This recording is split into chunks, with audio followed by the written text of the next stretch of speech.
Okay, chapter number 2 आज हम start कर रहे हैं। नंबर 2 जो कि डिफरेंशिएशन से मुतालिक है। तो एक्चुअली ये जो chapter number 1, chapter 2, chapter 3, chapter 7, ये तमाम चीजें हमने कैलकुलस में दोबारा से पढ़नी और इंशाल्लाह इन डिटेल डिस्कस करेंगे। तो ये जस्ट एक ओवरव्यू सा है ताकि आपको ये तसल्ली भी रहे कि हम सेकेंड ईयर की बुक कर रहे हैं। ओके, तो स्टार्ट करते हैं। कल हमने देखा कि y अगर f ऑफ x के इक्वल हो तो हम ये कहते हैं कि y is a function of x, और y को यहाँ पर हम डिपेंडेंट वेरिएबल और x को इंडिपेंडेंट वेरिएबल कहते हैं। अब हम जब डेरिवेटिव की बात करते हैं उसे हम f प्राइम से डिनोट करते हैं या फिर dy ओवर dx से डिनोट करें, तो इसका मतलब यह है कि that is the instantaneous rate of change of function with respect to independent variable, यानी limit delta x approach to zero, f of x plus delta x minus f of x whole divided by delta x। और किसी भी point पर function का derivative लिया जाए तो वहां से हमें मिलती है slope of the tangent line. इस बात को मैं थोड़ा सा एक्सप्लेन कर देता हूँ। फॉर एग्जांपल हमारे पास ये फंक्शन हम ड्रा करते हैं। This is x axis, this is y axis, और यहाँ मैं एक फंक्शन का ग्राफ बना देता हूँ। फॉर एग्जांपल ये है हमारे पास एफ ऑफ एक्स, और यहाँ पर हम एक पॉइंट ले लेते हैं। एक्स की वैल्यू है for example this is a. जब हम डेरिवेटिव फाइंड करेंगे एफ डेरिवेटिव एट ए, तो ये actually slope of tangent line होगी at when x is equal to ए।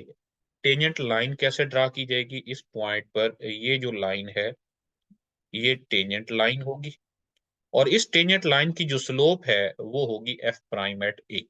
और इसके किसी भी पॉइंट पर टेंजेंट लाइन अगर हम बनाने में इंटरेस्टेड हों तो ये जो पॉइंट है ये पॉइंट बनता है ए कॉमा एफ ऑफ ए। आगे चलकर चैप्टर नंबर 4 में हम इक्वेशन ऑफ लाइन के बारे में भी डिस्कस करेंगे। तो ये एक ऐसी लाइन की इक्वेशन हम बनाना चाह रहे हैं जिसकी स्लोप एफ डेरिवेटिव एट ए हो और जो इस पॉइंट से पास हो ए कॉमा एफ ऑफ ए। तो लाइन की इक्वेशन बनेगी y माइनस वाई कंपोनेंट, तो यहाँ y component f of a है, that is equal to slope of tangent line mean f derivative at a and x minus x component and x component is a। तो ये जो equation मैंने लिखी है ये उस टेंजेंट लाइन की इक्वेशन है जो इस पॉइंट से पास होती है। और मैं फिर बता दूं कि डेरिवेटिव एट अ पॉइंट से मुराद है slope of the tangent line at that point. अच्छा, ये जो जैसे डिफाइन किया गया है तो ये कैसे डिफाइन किया गया, थोड़ा इसके बारे में भी बात कर लेते हैं। ये हमारे पास x है, ये y है, और यहाँ पर हम उसी तरह का दोबारा एक फंक्शन ड्रा कर देते हैं। For example this is f of x। हम किसी भी पॉइंट ए पर उस फंक्शन का डेरिवेटिव चाहते हैं। फॉर एग्जांपल दिस इज ए, बल्कि हम यहाँ पर नहीं लेते, थोड़ा सा इससे हट के ले लेते हैं। फॉर एग्जांपल यहाँ पर हम बात करते हैं दिस इज ए। अब ये जो हमने लिख रखा है f of x plus delta x minus f of x a, मसलन हम यहाँ ए की बात करें तो f derivative at a equal होगा limit delta x approach to zero f of a plus delta x minus f of a divided by delta x. अब delta x क्या है? डेल्टा एक्स है चेंज इन एक्स। ये a से right side पर भी हो सकता है, ए से लेफ्ट साइड पर भी हो सकता है। फॉर एग्जांपल हम यहाँ पर ले लेते हैं ए प्लस डेल्टा एक्स। अगर लेफ्ट साइड पर होगा तो ए माइनस डेल्टा एक्स लिख सकते हैं, या डेल्टा एक्स को भी हम नेगेटिव कह सकते हैं। ओके, तो ए प्लस डेल्टा एक्स, इसका मतलब ये है कि f of a plus delta x minus f of a divided by delta x find किया जाए। तो यहाँ पर ये जो फंक्शन की वैल्यू है ये वैल्यू है f of a plus delta x, यानी यहाँ पर हमें एक पॉइंट मिलता है a plus delta x comma f of a plus delta x. और ये हमें पहले से एक पॉइंट मिल चुका है यहाँ पर जो कि पॉइंट है ए कॉमा एफ ऑफ ए। तो अगर हम इन दोनों पॉइंट्स को मिलाकर एक लाइन ड्रा करें, यानी ये वाली जो सीकेंट लाइन कहलाएगी, इस सीकेंट लाइन की जो इक्वेशन है वो हम टू पॉइंट फॉर्म यूज कर सकते हैं। मैं यहाँ पर अलग से लिख देता हूँ, एक्चुअली मुझे एक नया पेज क्रिएट कर लेना चाहिए था। ओके, मैं इसको थोड़ा सा अलग से भी एक्सप्लेन करता हूँ, दोबारा मैं ये बनाने लगा हूँ। हमने पहले इस तरह का ग्राफ बनाया, this is x axis, this is y axis. यहाँ पर हमने एक फंक्शन लिया है, ये एक फंक्शन है एफ ऑफ एक्स का। यहाँ पर हमने एक पॉइंट ले लिया है, for example this is the point A. यहाँ पर हमने फंक्शन की वैल्यू ली और फंक्शन की वैल्यू होगी एफ ऑफ ए। इसका मतलब हमें यहाँ पर एक पॉइंट मिलेगा a comma f of a. Okay, इसी तरह हम इससे थोड़ा सा आगे चले गए, हमने दूसरा पॉइंट लिया a plus delta a. For example वो मैं थोड़ा सा कर्व को चेंज करता हूँ ताकि समझने में आसानी हो। फॉर एग्जाम्पल इस तरह की कर्व है। ओके, तो यहाँ पर मैं दूसरा पॉइंट ले लेता हूँ। यहाँ पर हम ले लेते हैं जी ए प्लस डेल्टा ए। सिर्फ समझाने के लिए मैंने बहुत आगे लिया है, वरना ये बिल्कुल करीब करीब होते हैं। तो यहाँ पर जब हम फंक्शन की वैल्यू फाइंड करेंगे तो ये फंक्शन की वैल्यू होगी और ये हमें पॉइंट मिलेगा a plus delta a comma f of a plus delta a. इन दोनों पॉइंट्स को मिला देने से अगर हम एक लाइन ड्रा करें, ये देखिए ये हम एक लाइन ड्रा की जो इन दोनों पॉइंट्स में से गुजर रही है। अब इस लाइन की इक्वेशन कैसे बनेगी? इस लाइन की इक्वेशन होगी बेसिकली ये सीकेंट लाइन कहलाती है। कर्व के दो पॉइंट्स को टच करके गुजरती हुई लाइन को सीकेंट लाइन कहेंगे और इस लाइन की जो इक्वेशन है वो हम इन दो पॉइंट्स को यूज करके लाइन की इक्वेशन बनाएंगे। अगर हमारे पास दो पॉइंट्स हो, फॉर एग्जांपल एक पॉइंट हो a1 b1 और दूसरा पॉइंट हो a2 b2, तो लाइन की इक्वेशन बनती है y minus b1 divided by b2 minus b1 is equal to x minus a1 divided by x2 minus a1, sorry a2 minus a1। तो यहाँ पर हमारे पास ये दो पॉइंट्स हैं, इसका मतलब इन दोनों पॉइंट्स से पास होने वाली लाइन कुछ यूं होगी y minus f of a divided bye F of a plus delta A minus f of a, and this will be equal to x minus a divided by a plus delta a and minus a। Okay, तो a से ये a cancel हो जाएगा। हम इसे लिख सकते हैं y minus f of a that is equal to x minus a multiply with f of a plus delta a minus f of a and whole divided by delta a। Okay, या हम इसको delta x भी ले सकते थे। खैर, तो जब हम इसकी बात करते हैं तो ये जो लाइन है ये सीकेंट लाइन बनती है। जैसे जैसे ये डेल्टा ए जीरो के करीब हम अप्रोच करते हैं, यानी डेल्टा ए को अगर हम जीरो के करीब अप्रोच करवाएं तो इसका मतलब है कि ये जो पॉइंट ए प्लस डेल्टा ए है ये ए के करीब जाना शुरू हो जाएगा। तो यहाँ से ये वाली जो लाइन है, मैं इसको थोड़ा सा दोबारा से छेड़ देता हूँ कि ये जो लाइन है ये अब कुछ इस फॉर्म में चेंज हो जाएगी। जरा देखना, यहाँ पर हम इसे रोटेट करवाना शुरू कर देते हैं, यानी ये देखिए जैसे जैसे पॉइंट ए प्लस डेल्टा ए के करीब जाएगा ये कर्व कुछ इस तरह से चेंज हो जाएगी, यानी वो जो सीकेंट लाइन है वो चेंज हो जाएगी टेंजेंट लाइन में। तो ये यहाँ से हमें टेंजेंट लाइन मिलेगी और इसकी जो स्लोप है वो हमें डेरिवेटिव से मिलती है। यहाँ से इसकी कुछ फर्दर डिटेल्स भी हो सकती हैं, मैं स्किप कर रहा हूँ। ओके, तो ये डेरिवेटिव होता है, derivative limit delta x approach to zero f of a plus delta x minus f of a divided by delta x. Delta x की बजाय अगर हम डेल्टा ए भी लिख लें तो उसको भी एज अ वेरिएबल ट्रीट किया जा सकता है। अगर किसी फंक्शन का डेरिवेटिव एग्जिस्ट करेगा तो हम कहेंगे कि दैट फंक्शन इज डिफरेंशिएबल, और वो डेरिवेटिव फाइंड करने का जो प्रोसेस है उसको डिफरेंशिएशन बोलेंगे। अब डेरिवेटिव फाइंड करने की मुख्तलिफ यानी मुख्तलिफ लोगों ने डेरिवेटिव के लिए मुख्तलिफ किस्म की नोटेशंस यूज की। लिबनिज ने उसे d y by d x या d f over d x लिखा। न्यूटन ने एफ के ऊपर छोटा सा डॉट लगा दिया। लेग्रांज ने एफ प्राइम नोटेशन यूज की और कोशी ने साथ में कैपिटल डी लिख दिया, यानी derivative of F of x. तो ये कुछ फार्मूलाज हैं डेरिवेटिव फाइंड करने के, तो मैं ये वन बाय वन सारे रिपीट नहीं करूंगा, आप इससे अच्छी तरह से फेमिलियर हैं। नेक्स्ट हम बात करते हैं पावर सीरीज एक्सपेंशन के बारे में। अगर हम किसी सीरीज को इस तरह से लिखें a naught plus a one x plus a two x square plus a three x cube up to so on, तो इसको हम कहते हैं power series expansion of the function f with centre zero. यानी एक्चुअली तो power series यूं लिखी जाती है a naught plus a one into x minus x naught plus a two into x minus x naught का square plus up to so on. तो ये एक पावर सीरीज है in x minus x naught, या फिर यूं कह लें कि this is a power series with centre x naught. अच्छा, मैक्लॉरन सीरीज और टेलर सीरीज कैसे बनती है? बड़ी सिंपल सी है। एफ ऑफ एक्स को अगर हम इस तरह से लिखें कि f of zero plus f derivative at zero x plus f double derivative at zero x square over 2 factorial plus f triple derivative at zero over 3 factorial into x cube plus up to so on, तो ये हम उस function की McLaren series कहेंगे। और अगर function को इस तरह से लिखा जाए कि f of x is equal to f of a plus f derivative at a into x minus a plus f double derivative at a over 2 factorial x minus a square plus up to so on, तो इसको बोलते हैं Taylor series expansion of function at a. Okay, ये हम पहले ही बात कर चुके हैं कि derivative of the function y equal f of x eight point is the slope of the tangent line to the graph of y equal f of x at the point p x1 y1। अच्छा, अब हम बात करते हैं थोड़ा सा geometrically कि ये जो डेरिवेटिव है इंक्रीजिंग डिक्रीजिंग, ये किस तरह से हम डिस्कस कर सकते हैं।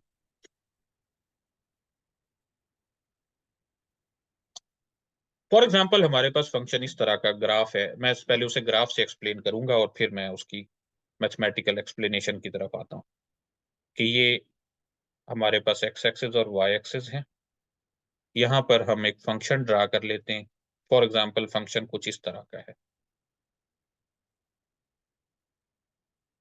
ओके, ये ए है, यहाँ पर हम बी ले लेते हैं, यानी हमने फंक्शन की जो डोमेन ली है वो ए से बी तक ली है। यहाँ ग्राफ से देखकर ही हमें आसानी से ये पता चल सकता है कि अगर हम यहाँ पर एक वैल्यू लें, यहाँ पर एक वैल्यू लें, यहाँ पर एक वैल्यू लें एक्स की और यहाँ पर एक वैल्यू लें एक्स की। फॉर एग्जाम्पल मैं इसको सी कह देता हूँ, इसको डी कह देता हूँ, इसको ई कह देता हूँ और इसको एफ कह देता हूँ। तो आप देख सकते हैं कि ये जो ग्राफ है ये ए से सी तक इंक्रीज कर रहा है। इंक्रीजिंग से मुराद ये है कि जैसे जैसे एक्स की वैल्यूज इंक्रीज करें वैसे वैसे फंक्शन का ग्राफ भी ऊपर की तरफ चला जाए। यानी आप इसे यूं देख सकते हैं, इस तरह से जा रहा हो, यानी अगर x1 लेस देन और इक्वल टू x2 हो तो यहां से हमें ये पता चले कि f of x1 is less than और equal to f of x2। इसका क्या मतलब, x1 इज लेस देन और इक्वल टू x2? मतलब ये कि जैसे जैसे अगर यहाँ पर x1 है और यहाँ पर x2 है, तो x1 पर अगर फंक्शन की हाइट इतनी है तो x2 पर फंक्शन की हाइट उससे ज्यादा होनी चाहिए या उसके बराबर होनी चाहिए। तो इससे ऑब्वियस है कि फंक्शन जैसे जैसे हम x के अलोंग यानी राइट साइड पर मूव करते हैं वैसे वैसे फंक्शन की वैल्यूज ऊपर की तरफ चली जाती हैं। तो उस सूरत में फंक्शन इंक्रीजिंग होता है। और अगर इसके उलट प्रोसेस हो, उलट से क्या मुराद है कि अगर हम राइट साइड पर मूव करें और फंक्शन की वैल्यूज नीचे की तरफ आने लग जाएं, x1 लेस देन और इक्वल टू x2 हो और यहां से हमें ये पता चले कि f of x1 is greater than और equal to f of x2। अब देखें, x1 स्मॉलर है x2 से, मतलब x1 लेफ्ट साइड पर है लेकिन x1 पर फंक्शन की वैल्यू ज्यादा है, तो डिक्रीजिंग इस तरह आप कह सकते हैं। तो यहां पर आप देखें a से c तक जो फंक्शन है वो इंक्रीजिंग है। ओके, इसी तरह c से d तक ये फंक्शन डिक्रीजिंग है। ओके, इसी तरह d से e तक ये फिर इंक्रीजिंग है। e से f तक ये डिक्रीजिंग है। f से b तक ये फंक्शन इंक्रीजिंग। बल्कि मैं इसमें कुछ और भी ऐड कर लेता हूं ताकि इसको अच्छे से समझा जा सके। मैं ऐसा करता हूं कि ये जो पॉइंट ए है इसे थोड़ा सा और पीछे ले जाता हूं और मैं ये ग्राफ कुछ यूं ड्रा कर देता हूं इसके बाद। ओके, यहां तक। तो यहां पर ए होगा। अब आप यहां पर एक और चीज भी देखिए। फॉर एग्जाम्पल मैं इसमें कुछ और पॉइंट्स भी शामिल कर लेता हूं। यहाँ पर हम एक पॉइंट शामिल कर लेते हैं, सी डी ई एफ तक हम पहले जा चुके हैं, मैं इसको जी कह देता हूं। और यहाँ पर एक पॉइंट है जिसको मैं एफ कह देता हूँ, जी ई कह, D F G H H कह देते हैं। ओके, अब आप देखिए ए से जी तक जो फंक्शन का ग्राफ है वो डिक्रीजिंग है, लेकिन जब आप जी से एच तक देखते हैं तो ये फंक्शन इंक्रीजिंग है। ओके, और एच से सी तक देखें तो फिर से इंक्रीजिंग है। ओके, मैं इसी पॉइंट को इसमें साथ ऐड करना चाह रहा था कि ऐसा हो सकता है कि एक पॉइंट से पहले और एक पॉइंट के बाद फंक्शन इंक्रीजिंग ही रहे। अच्छा, इन पॉइंट्स के भी स्पेशल नेम्स हैं, मैंने जो ले रखे हैं G H C D E F, इनको भी हम कुछ स्पेशल नाम देंगे। अच्छा, अभी तक आपको ये क्लियर हो गया होगा कि इंक्रीजिंग या डिक्रीजिंग फंक्शन से क्या मुराद है। अगर इस तरह से हो कि x1 लेस देन और इक्वल टू x2 और वहां से फंक्शन की वैल्यूज के दरमियान भी वही ताल्लुक रहे जो पॉइंट्स के दरमियान है, तो वो फंक्शन इंक्रीजिंग होता है। और अगर उनके दरमियान प्रोसेस उलट हो जाए तो फिर वो फंक्शन डिक्रीजिंग होता है। ओके, तो इंक्रीजिंग और डिक्रीजिंग की हमने बात कर ली। अब इंक्रीजिंग और डिक्रीजिंग का क्राइटेरिया क्या है, जरा इसी के ग्राफ से देखिए। मैं ये वाला इंटरवल ले लेता हूं H से C तक। अगर हम यहाँ पर टेंजेंट लाइन की बात करें, A से C तक टेंजेंट लाइन कहाँ पर होगी? मैं यहाँ पर ड्रा करता हूँ किसी भी पॉइंट पर, फॉर एग्जांपल इस तरह से है। Okay, so this is the tangent line between H and C। H और C के दरमियान हमने कोई सा भी पॉइंट लिया, उस पॉइंट पर हमने टेंजेंट लाइन ड्रा की है। अब ये जो टेंजेंट लाइन है, इसकी स्लोप के बारे में आप क्या कहेंगे? इसकी स्लोप पॉजिटिव है या नेगेटिव है? जी, आप कमेंट करके बताइए प्लीज।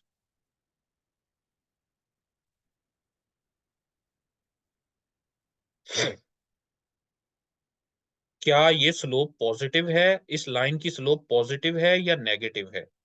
ये पॉजिटिव है जी। पॉजिटिव इस सेंस में, मैं सिंपल सा अगर आपको बताऊं कि इस तरह से स्लोप हो तो पॉजिटिव होती है, और अगर लाइन इस तरह से हो तो उसकी स्लोप नेगेटिव होती है। तो यहाँ पर आप देख सकते हैं कि इसकी स्लोप जो है वो पॉजिटिव। ओके, अब इसी लाइन को मैं यहाँ से उठा के यहाँ पर रख देता हूँ, यहाँ पे। ओके, मैं इसको रोटेट करवा देता हूँ यहाँ पे। अब आप देखें यहाँ पर स्लोप क्या है, यहाँ फिर से पॉजिटिव है। इसी तरह इस पूरे इंटरवल में हम इस लाइन को जहां पर मर्जी इसकी स्लोप फाइंड करें, यानी इस फंक्शन की जिस मर्जी पॉइंट पर स्लोप फाइंड करें, आप देखेंगे कि वो हमेशा पॉजिटिव ही रहेगी। इसका मतलब ये हुआ कि अगर फंक्शन इंक्रीजिंग हो तो उसकी जो स्लोप है उसको पॉजिटिव होना चाहिए। ओके, मैं यहाँ पर इसके साथ ही लिख लेता हूँ कि अगर फंक्शन इंक्रीजिंग है तो उसकी स्लोप यानी उसका जो डेरिवेटिव है उसको ग्रेटर देन 0 होना चाहिए। और अगर फंक्शन डिक्रीजिंग हो तो अल्टीमेटली उसकी जो स्लोप है वो किस तरह से बनेगी, जरा देखिए। मैं उसकी टेंजेंट ड्रा करता हूँ, टेंजेंट लाइन। ये टेंजेंट लाइन है और इसको मैं उठाकर यहाँ पर शिफ्ट करता हूँ और यहाँ मैं इसको रोटेट करवाता हूँ। अब आप देखिए, ये मैंने इस इंटरवल में E से F इंटरवल में किसी भी पॉइंट पर टेंजेंट लाइन ड्रा की तो उसकी स्लोप नेगेटिव है। इसका मतलब ये हुआ कि अगर फंक्शन डिक्रीजिंग हो तो उसकी जो स्लोप है वो नेगेटिव होनी चाहिए। तो F derivative eight x will be less than 0। तो ये बड़ा ही बेहतरीन तरीका है ये चेक करने का कि क्या फंक्शन किसी इंटरवल में इंक्रीजिंग है या डिक्रीजिंग है। आप उसके सिर्फ डेरिवेटिव का बिहेवियर देख लें।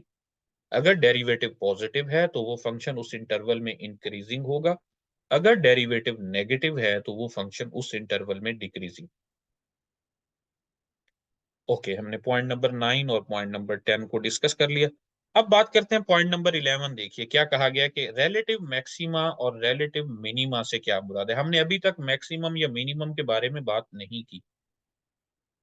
अब हम डिस्कस करेंगे कि रिलेटिव मिनिमा या रिलेटिव मैक्सिमा से क्या मुराद है। जरा ये देखिए, पॉइंट सी को आप देखें। सी पर आप देखें कि सी से पहले फंक्शन इंक्रीजिंग था और सी के बाद फंक्शन जो है वो डिक्रीजिंग है। एक ऐसा पॉइंट जहां से पहले फंक्शन इंक्रीजिंग हो और जिसके बाद फंक्शन डिक्रीजिंग हो उसको रिलेटिव मैक्सिमा बोलते हैं। यानी ये वाला जो पॉइंट है that is the relative maxima, या फिर इसको लोकल मैक्सिमा भी कहते हैं। रिलेटिव मैक्सिमम या मैक्सिमम कह सकते हैं। ओके, पूरा है उसकी। तो रिलेटिव मैक्सिमा यहाँ पर होगा। इसी तरह अगर इस पॉइंट की बात की जाए तो यहाँ पर रिलेटिव मिनिमा है।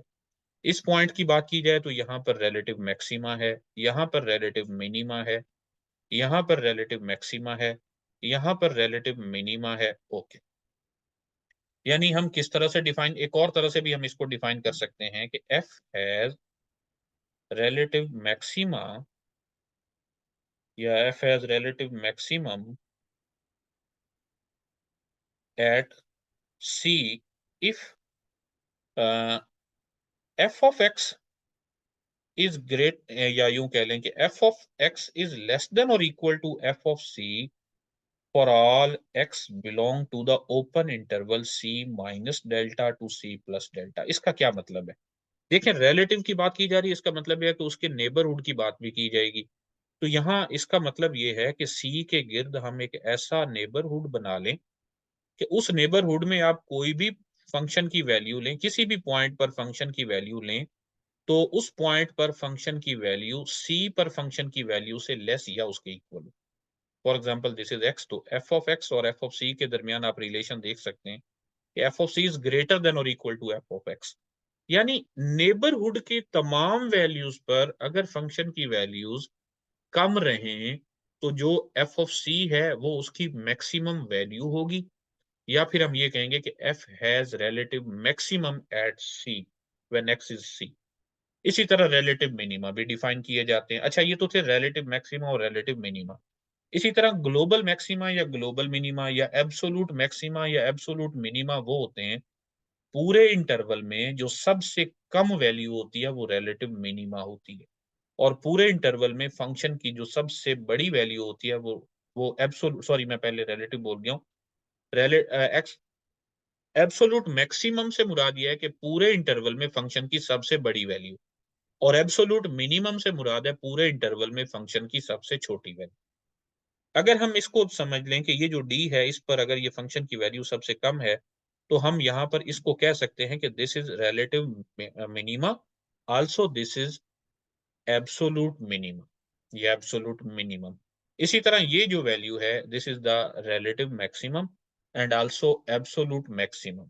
अब इसके रिलेटिव से मुराद, चूंकि इसके राइट साइड पे पॉइंट्स नहीं है, तो सिर्फ इसके लेफ्ट साइड पर देखा जाएगा कि लेफ्ट साइड पर तमाम पॉइंट्स पर फंक्शन की वैल्यूज बी पर फंक्शन की वैल्यू से लेस या उसके इक्वल होनी चाहिए। ओके, तो ये मैंने एक्सप्लेन किया कि रिलेटिव मैक्सिमा और रिलेटिव मिनिमा से क्या मुराद होता है। अब बात करते हैं क्रिटिकल वैल्यू की।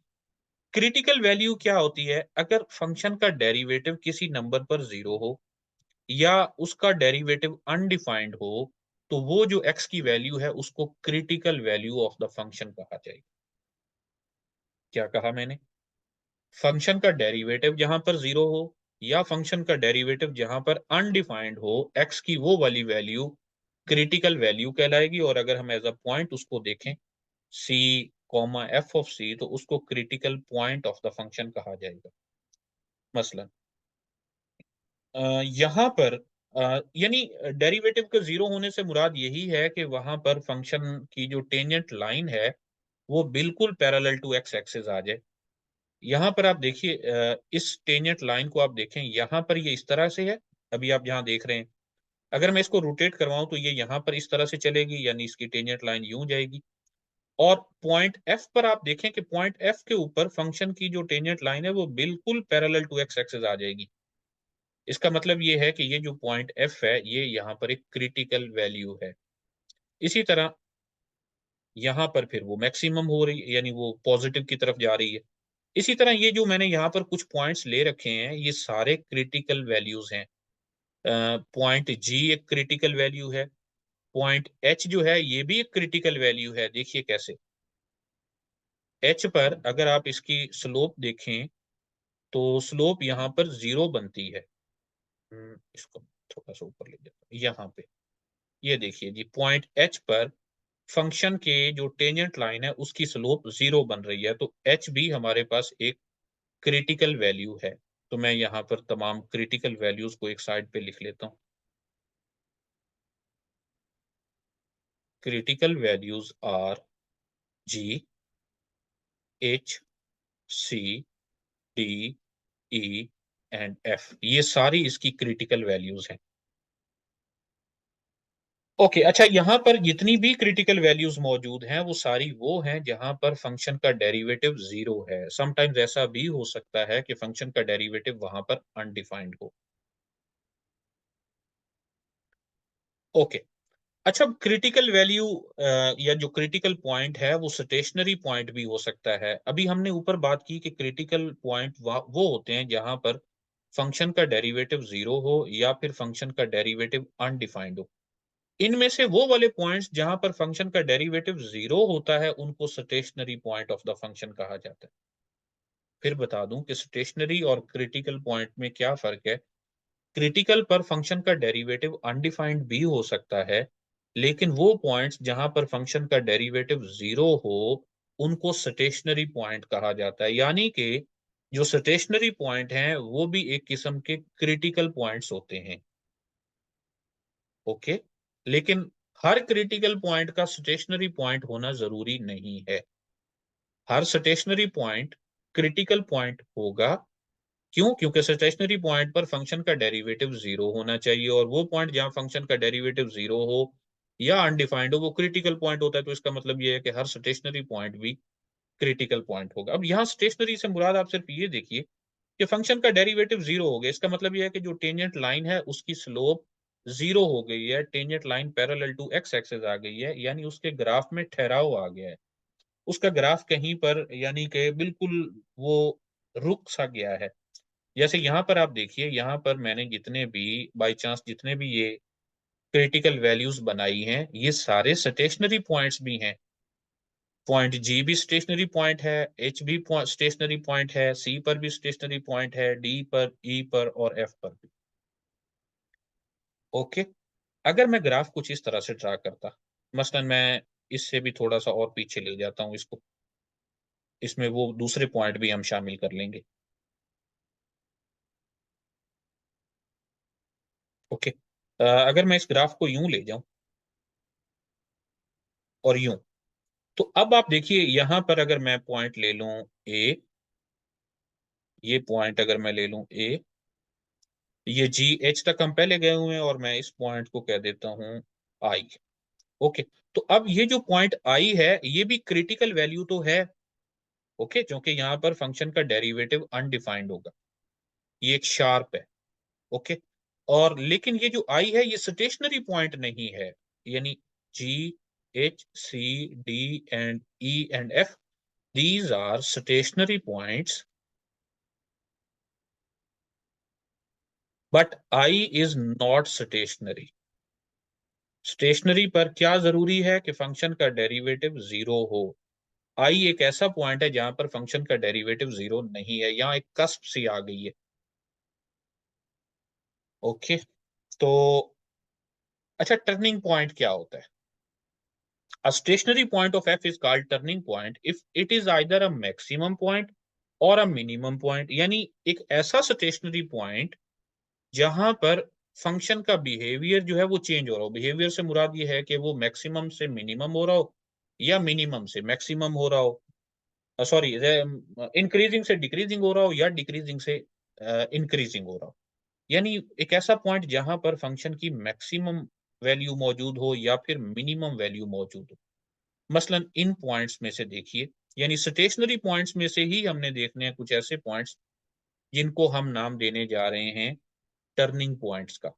अब जरा यहाँ देखिए, ये जो यानी हम आई के बारे में तो बात ही नहीं करेंगे, हम इन पॉइंट्स में से देखेंगे कि कौन से टर्निंग पॉइंट्स हैं, g h c d e and f में से। अच्छा जी, ये जो जी है ये एक टर्निंग पॉइंट है। आप देख सकते हैं कि यहाँ पर मिनिमम वैल्यू मौजूद है। सो टर्निंग कौन कौन से हैं? जी हमारे पास यहाँ एक टर्निंग पॉइंट है। अच्छा, एच जो है ये टर्निंग नहीं है। क्यों भला? क्योंकि एच पर फंक्शन की कोई मैक्सिमम या मिनिमम वैल्यू मौजूद नहीं है। फंक्शन मतलब मैंने यहाँ ड्रा इस तरह से किया था, थोड़ा सा ये लग ऐसे रहा है कि जैसे ये इंक्रीजिंग से डिक्रीजिंग, यानी ये यूं नीचे से गया है, इस तरह से ये फंक्शन है। तो एच पर फंक्शन की ना तो मैक्सिमम वैल्यू मौजूद है ना मिनिमम वैल्यू मौजूद है, तो ये जो एच है ये टर्निंग पॉइंट नहीं है। सी टर्निंग पॉइंट है, क्योंकि सी से पहले फंक्शन इंक्रीजिंग था, सी के बाद फंक्शन डिक्रीजिंग है। इसी तरह पॉइंट डी जो है वो भी हमारे पास एक टर्निंग पॉइंट है, ई भी टर्निंग पॉइंट है और एफ भी टर्निंग पॉइंट है। तो ये जो एच है ये टर्निंग पॉइंट नहीं है। यानी इनके दरमियान अब पैटर्न ये बना कि हर टर्निंग पॉइंट जो है वो स्टेशनरी पॉइंट होता है और हर स्टेशनरी पॉइंट क्रिटिकल पॉइंट होता है। लेकिन कुछ ऐसे क्रिटिकल पॉइंट्स हो सकते हैं जो स्टेशनरी ना हो और कुछ ऐसे स्टेशनरी पॉइंट्स भी हो सकते हैं जो टर्निंग ना हो। जैसे यहाँ पर आई एक क्रिटिकल पॉइंट है, क्रिटिकल वैल्यू है, लेकिन वो स्टेशनरी नहीं है। इसी तरह एच जो है वो एक स्टेशनरी है लेकिन वो टर्निंग नहीं है। तो मेरा ख्याल है मैं इन तीनों को एक्सप्लेन कर चुका हूँ कि इनमें क्या फर्क होता है। हाँ, इसके अलावा और भी बहुत सारी चीजें हैं, जैसे पॉइंट ऑफ इन्फ्लेक्शन है, और कनकेविटी है, कनकेव अप कहाँ होता है, कनकेव डाउन कहाँ होता है, सेकंड डेरिवेटिव टेस्ट तो खैर यहाँ पर भी मौजूद है। तो वो इंशाल्लाह जब हम कैलकुलस में एप्लीकेशंस ऑफ डिफरेंट डेरिवेटिव्स पढ़ेंगे तब हम इसको इन डिटेल कुछ एग्जांपल्स की मदद से भी डिस्कस करेंगे। और 2015 का मुझे याद पड़ता है कि पेपर में कुछ ऐसे क्वेश्चंस आए हुए थे जिसमें इंक्रीजिंग डिक्रीजिंग या मैक्सिमम मिनिमम के बारे में बात करनी। ओके, तो लास्ट पॉइंट है हमारा इसमें जो मैंने लिख रखा है, सेकंड डेरिवेटिव टेस्ट। अगर एफ एक डिफरेंशिएबल फंक्शन हो अपने नेबरहुड में एट द पॉइंट सी, जहां पर फंक्शन का डेरिवेटिव 0 हो, तो उसका मैक्सिमम या मिनिमम फाइंड करने का तरीका ये हो सकता है कि आप उस पॉइंट पर डबल डेरिवेटिव फाइंड करें। अगर डबल डेरिवेटिव नेगेटिव है तो वहां पर फंक्शन की मैक्सिमम वैल्यू होगी, और अगर डबल डेरिवेटिव पॉजिटिव हो तो वहां पर फंक्शन की मिनिमम वैल्यू होगी। तो यहाँ तक एक इसका शॉर्ट सा मैंने बताना था। बाकी इंशाल्लाह जब कैलकुलस पढ़ेंगे तो इसको इन डिटेल भी देखेंगे।